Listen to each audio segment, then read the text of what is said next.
Hindi ko alam kung anong isip nito, kung anong utak nito. So, dahil hindi talaga nasunod yung gusto nila.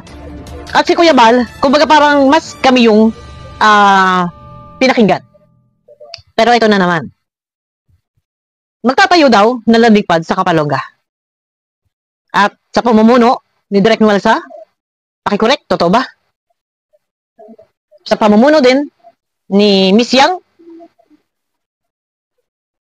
and na-i-announce din ni Kuya Bal sa kanya live. Ako wala naman problema, guys. Sino ba naman tayo para kumontra? Sabi ko nga, taas ang aking dalawang kamay. Sinasakayunan at hindi tayo tututol. Pero may mga kondisyones nga po. Pero doon sa live, ito ha, sabi ko nga po ay ipadala na yung budget para panimula para maitatag na agad yung Kapalonga landing pad. Padala na nila.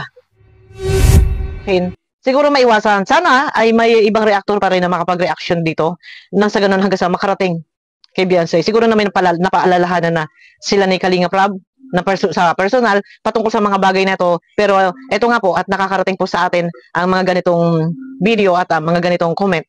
Pero yun medyo ibang dating po nito sa mga Kalingap Angels. Mababas at mababas kapag patuloy na hindi naagapan ang paglalabas ng mga video, ganitong klase ng video na medyo iba yung dating, no? Parang daring na daring yung dating. Kasi ganito guys yun may nag-comment, comment ka tayo, parang binasa or ano. Ang sabi ay ayaw nila nang manood ng charity, gusto nila ikiligan. Ay, mantakin ninyo? At ang sagot ay, huwag kayo dito. Doon kayo. Sarap din. Sa kinig, doon kayo sa may kiligan. Yung himig ng pananalita, hindi maganda. Para kang allergy na sa pakilig. Samantalang nung kayo kinikilig, nagpakasaklang-saklang kayo. Para kayo mga sawang lingkisan. Kaya dyan kayo sumikas sa kalilingkisan ninyo. O, ano? Ha? Diyan kayo. Mas nakilala sa lingkis-lingkisan ninyo. O, ano? Makapagtaboy ka. Sana kung pagtataboy mo ay napakaganda at ni-promote mo pa. Hindi, parang nang bibwisit ka. Parang galit ka, parang may hinanakit na hindi ko maintindihan. Tingin ko, hindi na masyadong mapagkakatulog itong si Bopil. Ngayon ay nasa Mindoro siya. Siguro mahina ang signal, kaya hindi siya makapag-upload. O marahil siguro nag-iisip pa siya ng mga sasabihin niya, o ipapaliwanag niya, o ikakatwiran niya. Pero we expect na pagbalik niya ng Maynila o ng Cavite, siya ay makakasagot, haharapin niya lahat ng kanyang mga atraso, mga kaso na ibinabato sa kanya, hindi atraso. At yung mga supporters ng EDC, yung mga nagtatanggol kay Beyonce, haharapin niya lahat yan ngayon, isa-isa. Hindi natin alam kung ano ang kanyang gagawin, pero kung ako sa kanya, simulan niya na mag-apologize. Apology, kung ano man ang ibig kong sabihin, mag-sorry ka na lang, Bopil. Ganun lang yon. Okay lang yan. Mabait ka naman kaya kailangan mong mag-sorry. Mag-public apology ka at sabihin mo na concern lamang ako sa mga sasabihin ng basher kasi nga mababa si Beyonce dahil hindi siya sumunod sa bili ni Kalinga Prab na wag mag-TikTok, wag pala TikTok, ganito, ganun. So mag-sorry ka na lang at sabihin mo nakainom ka lang. Pero ikaw yan, nasa sayo naman yan. No, mag-sorry ka na lang kay Beyonce. At ito nga, mag-sorry ka na rin sa Danjoy kasi nga nadadamay na rin at nahihila na rin si Joy Diwata dito sa TikTok issue ni Beyonce. Kawawa naman yung dalawang Kalingap Angel. Kung ako sa'yo, magsasorry na ako. Hindi naman kabawasan sa pagkatao ang hindi pagsasorry.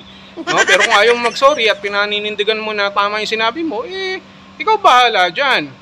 Sanay ka naman siguro na mabash. Sanay ka naman na mapulutan ng mga supporters. At up to you, no? Ako lang medyo nahihirapan sa'yo kasi naman masyado mong ginalingan. Kaya ayan tuloy. Ngayon, hindi lamang yan. Mag-sorry ka na rin kay Yang Mi. Di ba? Ang dami mong dapat pagsorihan ngayon. Mag-sorry ka kay Ruel of Malalag. Ruel of Malalag, si Yang Mi, si Beyonce. Lahat yan. Mag-sorry ka na. Di ba? Kagaya ng pagre-reaction mo kay Ruel. Oh, ngayon pala mag-sorry ka na. Hindi naman pala eh, binasa lang pala eh. Nagbigay lang si Ruel ng kanyang sagot doon sa komento eh. Binakbakan mo na eh. Yan tuloy, yan tayo eh. Yan sinasabi ko sa iyo eh. Sorry ka na kay Ruel. Ganun din naman kay Yangmi. Gusto lamang tumulong ng tao. Ayun no, lahat na lang hinarang mo. At iba naman yung napipinto kong suporta kay Yangmi. Hinaharang mo na rin. Dahil sa selos. Dahil sa pagselos na pinaiiral mo. Hinayaan mo na mawalan ng saysay yung aming inihahain na programa para dyan sa Iloilo at ganun din sa Kapalonga dahil sa selos, hinaharang mo rin. Ang dami mong hinaharang. Ngayon, pati TikTok ni Beyonce, naharang na rin. Dahil nga, nag-content ka at marami ang nagagalit tuloy. Kaya kung ako sa iyo, Madam Bopil, mag-sorry ka na. Pati sa akin, mag-sorry ka na rin. Dami mo na rin atraso sa akin eh. Malay mo, kapag nag-sorry ka rin sa akin, mapatawad kita. Baka pwede pa kitang balikan. Huwag na. Huwag na. No. Joke lang yan. Ba't kita babalikan? Dami mo na sinabi, babalikan pa kita. Mag-sorry ka na lang kay Ruel, kay Yangmi, at kay Beyonce.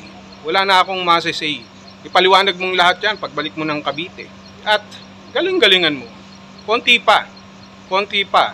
Gag-grand slam ka na. Sorry ka na lang. Ganito. Sorry, I never told you all I wanted to say. Ganon.